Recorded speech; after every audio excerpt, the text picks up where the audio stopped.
नमस्ते हजुरहरूलाई हाम्रो चुलामा स्वागत छ। मैले चाहिँ काँचो आँपको वर्षौं टिक्ने अचारको रेसिपी लिएर आएको छु। हजुरहरूले सुरुदेखि अन्त्यसम्म हेरेर साथ दिनुहुन्छ भन्ने आशा गर्दछु। अब काँचो आँपको सिजन छ, अहिले चाहिँ हामीले अचार बनाएर राख्न सकिन्छ। मैले चाहिँ अब पोहोरको आँपको अचार पनि हजुरहरूलाई देखाउँदैछु। ल हेर्नुहोस् त मेरो कस्तो राम्रो छ पोहोरको अचार। यो अचार बल्ल हामीले खानु सुरु गरेको छौँ। यो चाहिँ घाममा राख्नुपर्छ, तेलहरू थप्दै गर्नुपर्छ। हेर्नुहोस् त बिग्रदैन। मैले चाहिँ आँप पखालिओरी मजाले लिएको छु, 1.5 केजी आँप।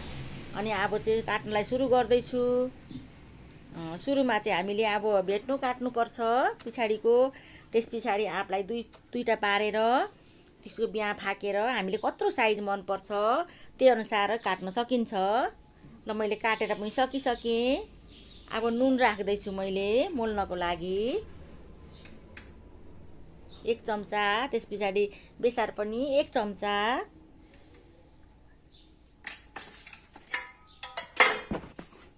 अब मजाले मोल्नुपर्छ बेसार नुन लाग्ने गरेर। मैले चाहिँ हातैले मुसेँ फेरि। हेर्नुहोस् त अब चाहिँ नाङ्लोमा हामीले सुकाउनको लागि राख्दैछौँ। यसरी नाङ्लोमा राख्नुपर्छ र हामीले घाममा सुकाउनुपर्छ। अहिले त घाम पनि मजाले लाग्छ, त्यसकारण धेरै दिन पनि राख्नु पर्दैन। एकै दिनमा यस्तो भइसक्यो। मैले एकै दिन मात्रै सुकाएको हो घाममा। ल हेर्नुहोस् त ठिक्कै भइसक्यो। अब मैले मसलाहरू पनि सबै रेडी बनाइसकेको छु पिस्नको लागि, भुट्नको लागि। अब प्यान लिइसकेको छु मैले। प्यान तातिसक्यो। अब मेथी 1 चम्चा। मेथी चाहिँ अलिक ढिलो पाक्छ, त्यस कारणले मैले मेथी एकछिन भुटेर 1-2 मिनट भुटेर मात्रै अरू सामान राख्दैछु। त्यस पछाडि धनियाँ 2 चम्चा। धनियाँलाई पनि एकैछिन भुट्छु।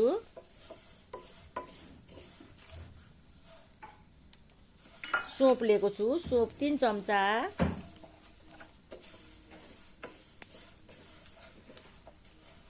जिरा 2 चम्चा।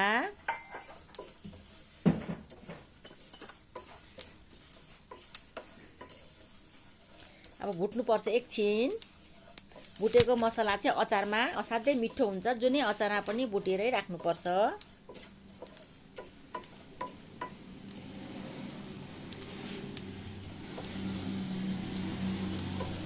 अब ज्वानो मैले लिएको छु, ज्वानो 2 चम्चा। ज्वानो पनि छिट्टो पाक्ने हुनाले मैले पछि राखेको। ग्यास मारिओरी मैले सर्सिउँ राख्दैछु 3 चम्चा। हजुरहरूले सर्सिउँको सट्टा तोरी पनि राख्न सक्नुहुन्छ। ल हेर्नुहोस् त मैले भुटिसकेँ। अब थालमा राख्दैछु सेलाउनको लागि। अब एकछिन सेलाउनलाई छोडिदिनुपर्छ। ल अब मिक्सी जारमा पिस्नलाई मैले राखिसकेँ। ल पिसेर पनि सकिसकेँ। ल हेर्नुहोस् त पाउडर कस्तो राम्रो भयो मसलाको। मसिनो पार्नु पर्दैन, यतिको भयो हुन्छ। अब एउटा बोलमा राख्दैछु अचार मुस्नको लागि। ल हेर्नुहोस् त मैले सौफ 2 चम्चा फेरि राखेँ। कश्मिरी धुलो खोर्सानी 1 चम्चा।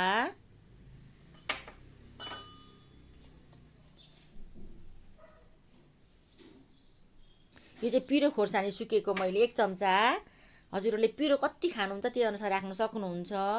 कालो जिरा हो 1 चम्चा।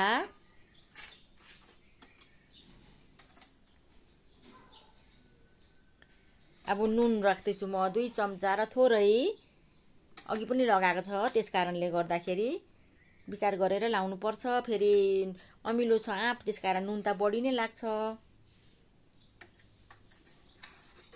अब बेसार लाउँदैछु म 1 चम्चा आधा।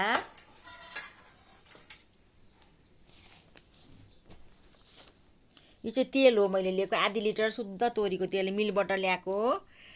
यसलाई चाहिँ मजाले अब सुकाउनु मजा घाममा सुकाइन्छ। त्यतिखेरै यो अचार चाहिँ सँगसँगै हाम्रो यो तेल पनि काँचो स्मेल जान्छ। अचारमा चाहिँ तोरीको तेलै मिठो हुन्छ। ल हेर्नुहोस् त यसरी मजाले मुस्नुपर्छ। अब मुसिसकेपछि चाहिँ हामीले अघि सुकाएको आँप राख्नुपर्छ। मैले चाहिँ 1 घाम सुकाएको हो। अब अहिले त घाम पनि मजाले लाग्छ यतिखेर। अब आँप राखेर मजाले मुस्नुपर्छ।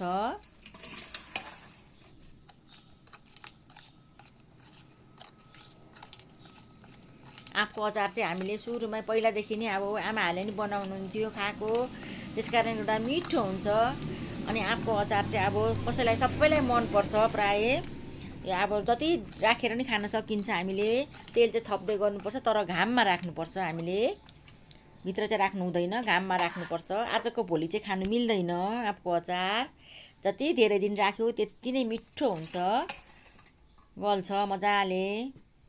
आँपको मसला पनि मिठो हुन्छ। अब सुक्खा बोतल मैले चाहिँ एकदम सफा पारेर, चिसो पार्नु हुँदैन। अनि सुक्खा बनाएर राख्नुपर्छ, कहिले बिग्रिँदैन अचारहरू।